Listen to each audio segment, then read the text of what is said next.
International ব্রেকের পরও বার্সেলোনাকে আমরা সেই চিরচেনা ফর্মেই দেখলাম। এটাই একজন বার্সা ফ্যান হিসেবে এখন আমার কাছে অন্তত সবচেয়ে ভালো লাগার একটা বিষয়। কেন এই কথা বলছি নিশ্চয়ই আপনারা জানেন যে গতকাল রাতে জিরোনার মাঠে গিয়ে বার্সেলোনা জিরোনাকে 4-1 গোলে বিধ্বস্ত করে এসেছে। সেই জিরোনা যারা কিনা কাতালুনিয়ানই একটা প্রতিপক্ষ, অর্থাৎ কাতালান ডার্বিতে শেষ পর্যন্ত বার্সেলোনার জয়ের হাসি হেসেছে। বড় একটা জয় দিয়ে যে শেষ করতে পেরেছে, এটা কেন ভালো লাগার বিষয় জানেন? কারণ গত সিজনে এই জিরোনার বিপক্ষে হোম এবং অ্যাওয়ে ম্যাচে অর্থাৎ দুইটা ম্যাচেই কিন্তু বার্সেলোনা 4-2 গোলে রীতিমতো বিধ্বস্ত হয়েছিল। দুইটা ম্যাচের ম্যাচ রেজাল্টই ছিল 4-2 4-2 করে। আর এই প্রেক্ষাপট থেকেই 4-1 গোলের এই বড় জয়টাকে আমি অসাধারণ একটা জয় হিসেবেই কাউন্ট করতে চাই। সত্যিকার অর্থেই বার্সেলোনা ম্যাচের প্রথমার্ধেই মোমেন্টামটা নিজেদের করে নিয়েছে। দ্বিতীয়ার্ধে খানিকটা হলেও আনএক্সপেক্টেড বার্সেলোনা সুলভ খেলা আমরা বার্সার কাছ থেকে দেখলেও শেষতক ম্যাচ রেজাল্ট নিজেদের করে নিতে যে পেরেছে, এটাই এই ম্যাচে হান্সি ফ্লিকের এই দলটার সবচেয়ে বড় একটা পাওয়া।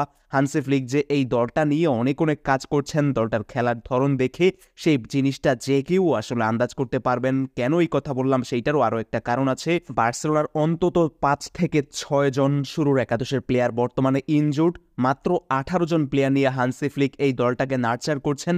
এরপর আবার এই ম্যাচেই দেখলাম দানি ওলমো, পাও কুভার্সির মতো প্লেয়াররা খানিকটা হলেও হ্যামস্ট্রিং বা মাসেল ডিসকমফোর্ট জনিত সমস্যায় ভুগেছেন, ইনজুরি নিয়ে মাঠ ছেড়েছেন। এরপর হ্যান্সি ফ্লিকের চিন্তাটা যে আরও খানিকটা দীর্ঘায়িত হচ্ছে, এইটা তো নিশ্চিত করেই বলে দেওয়া যায়।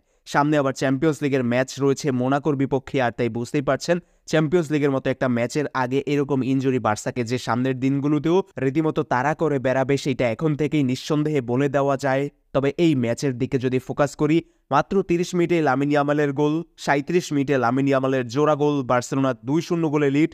তখনই আসলে ম্যাচটা নিজেদের করে নিতে পেরেছিল বার্সেলোনা। দ্বিতীয়ার্ধের শুরুতেই 47তম মিনিটের সময় এবার দানি ওলমো ক্লাসিক শট, এরপর 64 মিনিটে পেদ্রি চতুর্থ গোলটা করলে বার্সেলোনা 4-0 গোলে এগিয়ে যায়। তখন মনে হচ্ছে ম্যাচটা ইজিলি শেষ করে আসবে বার্সেলোনা, গোলের ব্যবধান আরও খানিকটা বাড়লেও বাড়তে পারে, কিন্তু সেটা হয়নি। 80 মিনিটের সময় সুতাইনির গোলে জিরোনা ব্যবধানটা কমিয়েছে, একটা গোল শোধ দিতে পেরেছে। তবে এই গোলটা আসলে অফসাইড ছিল কিনা সেইটা নিয়ে একটা বিতর্ক ছিল, রেফারি ভিএআর চেক করেনি। পরবর্তীতে ফেরান তোরেসকে তো একেবারেই বাজে একটা সিদ্ধান্তের শিকার হতে হয়েছে, যেখানে রেফারি সরাসরি তাকে 86তম মিনিটের সময় সরাসরি একটা রেড কার্ড দেখিয়েছেন। যদিও এইটা একটা ইয়েলো কার্ড অফেন্স ছিল, ফেরান তোরেসের একটা ইয়েলো কার্ড ফাউলকে খানিকটা বাড়িয়ে হলেও রেড কার্ড দিয়েছেন, ভিএআর চেক করেননি, যেটা খানিকটা হলেও দৃষ্টিকটু ছিল। ম্যাচে ধারাভাষ্যকাররা পর্যন্ত বারবার বলেছেন এইটা কোনোভাবেই লাল কার্ড না। সে যাই হোক, এটা ম্যাচের সামান্য একটা ফ্যাক্টর মাত্র। ইন্টারন্যাশনাল উইন্ডো কাটিয়ে এসেও যে বার্সেলোনা নিজেদের ধারায় স্বাভাবিক ছন্দময় ফুটবলটা খেলতে পারছে, এটাই একজন বার্সা ফ্যান কুলার হিসেবে এখন আমাদের কাছে সবচেয়ে বড় একটা পাওয়া। 5 ম্যাচে লা লিগাতে 5টা টানা জয়। নতুন কোচ হান্সি ফ্লিকের একেবারে স্বপ্নের মতো অভিষেকটা বার্সেলোনাতে যে হয়েছে, এইটাও নিঃসন্দেহে বলা যায়। লা লিগা ক্যাম্পেইনে এখন পর্যন্ত শীর্ষে রয়েছে বার্সেলোনা।